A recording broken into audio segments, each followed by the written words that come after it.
नमस्कार दोस्तों, कैसे हैं आप सभी का हमारे YouTube चैनल पर बहुत बहुत स्वागत है। दोस्तों, आज हम आपके लिए संतान सप्तमी व्रत की कथा लेकर आए हैं। भादव महीने की शुक्ल पक्ष की सप्तमी तिथि को संतान सप्तमी और अनंत सप्तमी के नाम से जाना जाता है। भविष्य पुराण में बताया गया है कि सप्तमी तिथि भगवान सूर्य को समर्पित है। सप्तमी तिथि के दिन भगवान सूर्य की पूजा अर्चना करने से आरोग्य और संतान सुख की प्राप्ति होती है।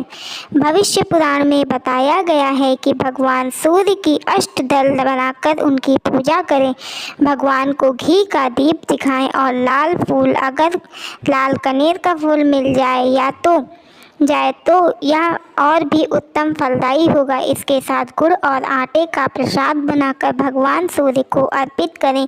सूर्य देव की पूजा में लाल वस्त्र धारण करना चाहिए। आइए हम संतान सप्तमी व्रत की कथा का प्रारंभ करते हैं।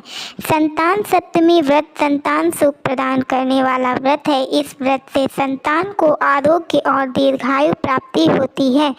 भगवान श्री कृष्ण ने एक बार पांडु पुत्र युधिष्ठिर को भाद्र मास की शुक्ल पक्ष की सप्तमी तिथि के महत्व को बताते हुए कहा था कि इस दिन व्रत करके सूर्य देव और लक्ष्मी नारायण की पूजा करने से संतान की प्राप्ति होती है। भगवान ने बताया कि उनकी माता देवकी के पुत्रों को कंस जन्म लेते ही मार देता था। लोमस ऋषि ने माता देवकी को तब संतान सप्तमी व्रत के बारे में बताया। माता ने इस व्रत को रखा और लोमस ऋषि के बताए विधान के अनुसार माता ने इस व्रत के नियम का पालन किया। इससे मेरा जन्म हुआ और मैंने कंस के अत्याचार से धरती को मुक्ति दिलाई। संतान सप्तमी व्रत के कथा में राजा नहुस की पत्नी की भी कथा प्रसिद्ध है।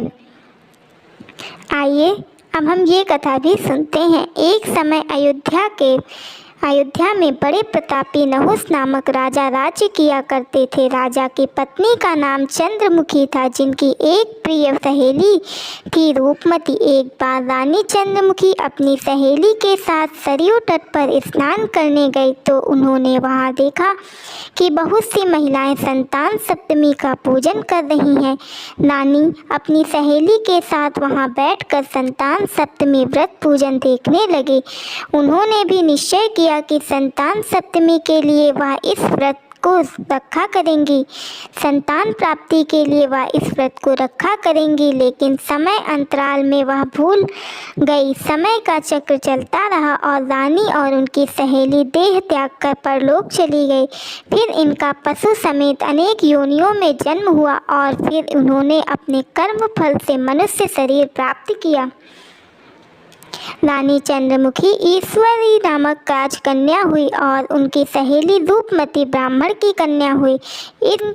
इस जन्म में रूपमती को अपने पूर्व जन्म की सभी बातें याद थी। उसने संतान सप्तमी का व्रत किया, जिससे उसे 8 संतान प्राप्त हुई, लेकिन ईश्वरी ने इस व्रत को नहीं किया, जिससे वह इस जन्म में भी निसंतान थी। रूपमती के पुत्रों को देखकर ईश्वरी को जलन होती थी और उसने कई बार उन्हें मारने का प्रयास किया, लेकिन वह असफल रही। बाद में उसने अपनी गलती मान ली और रूपमती से क्षमा मांगी। रूपमती ने ईश्वरी को क्षमा कर दिया और संतान सप्तमी व्रत करने के लिए कहा। इस व्रत से ईश्वरी को भी संतान के सुख की प्राप्ति हुई।